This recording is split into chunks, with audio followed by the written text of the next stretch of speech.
होते हैं वो पैसे कहां से आए?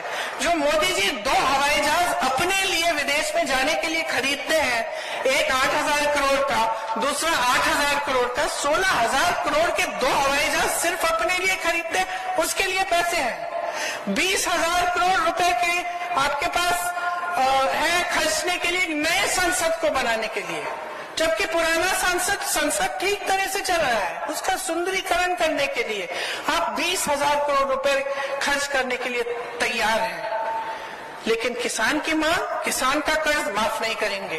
ओपीएस के लिए आपके पास पैसे नहीं है। तो आज की सच्चाई ये है, असलियत ये है।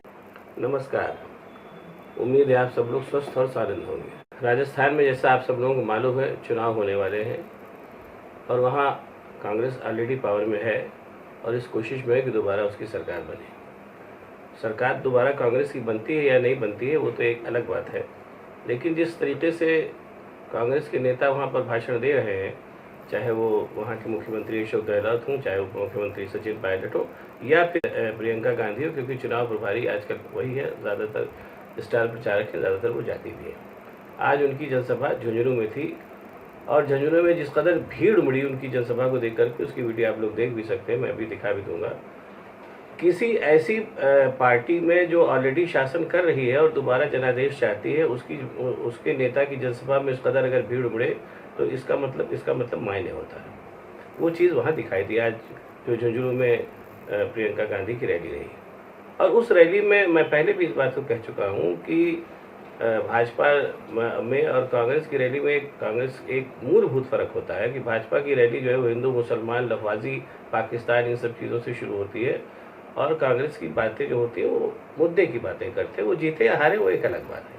और ख़ास तौर से अपना देश भारत जैसा विकसित देश है, एक हद तक हम ये भी कहेंगे गरीब देश है और वहाँ की जन समस्याएँ बहुत विकराल है, उसमें लफाजी ज़्यादा मुद्दों पर भाषण देने की ज़रूरत होती है और न केवल मुद्दों पर भाषण देना बल्कि उन पर काम करना भी ज़रूरी होता है, जैसा कि हो रहा है फिलहाल। और अपने नरेंद्र भाई की सरकार जो है पिछले 9 साल की 10वां होने वाला है, उससे ये साबित हो गया कि उनको मुद्दों से कोई लेना देना नहीं है और कांग्रेस की बातें जब भी होती है तो मुद्दों की बातें होती हैं। आज का जो भाषण झुंझुनू में, राजस्थान के झुंझुनू में जो प्रियंका गांधी ने दिया, वो भाषण, उसमें एक बहुत नई चीज़ उन्होंने उठाई जिस पर जिक्र करना ज़रूरी है। भाषण तो आप लोग भी सुन लेंगे। पहली चीज़ उन्होंने जो कई बातें उन्होंने उठाई जो एक तरीके से नए मुद्दे थे। उन्होंने कहा कि विकास के लिए आपके पास एक रोड मैप होना चाहिए, एक ब्लूप्रिंट होना चाहिए। अगर रोड मैप नहीं होगा, ब्लूप्रिंट नहीं होगा तो आप विकास करेंगे कहाँ से? एक तरीके से भारतीय जनता पार्टी के ऊपर एक कटाक्ष भी था। और उसके बाद उन्होंने चीज़ों की शुरुआत की। उन्होंने कहा कि सबसे पहले जैसा आमतौर पर नेता लोग भाषण देते हैं वैसा उन्होंने भी किया, जो जनता को सहलाने के लिए होता है कि झुंझुनू में बहुत बड़ी संख्या में रिटायर्ड सैनिक रहते हैं, इसके लिए उनको प्रणाम है। ये सब सारी बातें उन्होंने कही, जो होता है हर नेता करता है, उन्होंने भी कहा। उसके बाद वो अपने मुद्दे पर आ गए कि आपके पास विकास का ब्लूप्रिंट क्या है और रोड मैप क्या है। तब उन्होंने वहाँ से शुरुआत की कांग्रेस के शुरुआती दिनों से कि कांग्रेस ने राजस्थान में बहुत सा विकास कराया क्योंकि उसके पास एक रोड मैप था और एक ब्लूप्रिंट था। जैसे उन्होंने फॉर एग्जाम्पल ये कहा कि बिरला जी जो थे वो राजस्थान के ही थे, उनसे नेहरू जी ने कहा कि एक अच्छा इंजीनियरिंग कॉलेज बनवाओ, तो राजस्थान में उन्होंने बिट्स पिलानी जैसा विश्वविख्यात इंजीनियरिंग कॉलेज बनवाया, जो कि आज की तारीख में बहुत से बच्चे वहाँ से निकल रहे हैं। ये उन्होंने बताया और उस तरीके की कई बातें उन्होंने गिनाई। और उसके बाद उन्होंने कहा कि उसके बरक्स क्या हो रहा है अपने भारतीय जनता पार्टी के उसमें, कि राजस्थान में उन्होंने कहा कि भारतीय जनता पार्टी ने अपने पिछले 9 साल के शासनकाल में क्या किया, ये आपके सामने जाहिर है, ऐसा कुछ खास उन्होंने किया नहीं।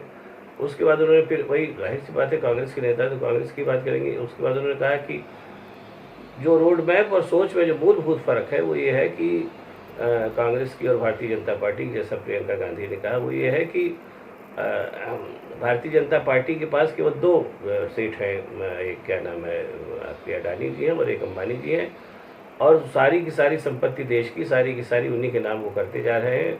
जैसा कि होता है, सारे बंदरगाह दे दिए, सारे पोर्ट दे दिए, सारी खदानें दे दी, सब कुछ देते जा रहे हैं। और उसका नतीजा है कि उसके नतीजे में वो कह रहे हैं कि रोज़गार के साधन बहुत ही कम होते जा रहे हैं। दूसरा उन्होंने ये कहा कि जितने पब्लिक सेक्टर अंडरटेकिंग्स थी उसको भी मोदी जी बेचे दे रहे हैं, जो कि रोज़गार की एक बड़ी साधन हुआ करती थी, उससे भी रोज़गार की भीषण कमी है। नौकरियां भी देनी अपने मोदी सरकार ने कम कर दी है, उसकी वजह से नहीं। और तो और उन्होंने ओल्ड एज पेंशन देनी भी ख़त्म कर दी थी, जिसको हम लोगों ने फिर से लागू किया। फिर उन्होंने कटाक्ष भी किया, उन्होंने कहा कि अपने लिए 16,000 करोड़ का हवाई जहाज़ मोदी जी ले सकते हैं, 20,000 करोड़ का नया संसद भवन बनवा सकते हैं ताकि उसमें उनका नाम हो जाए, जबकि पुराना संसद भवन काफ़ी था काम करने के लिए।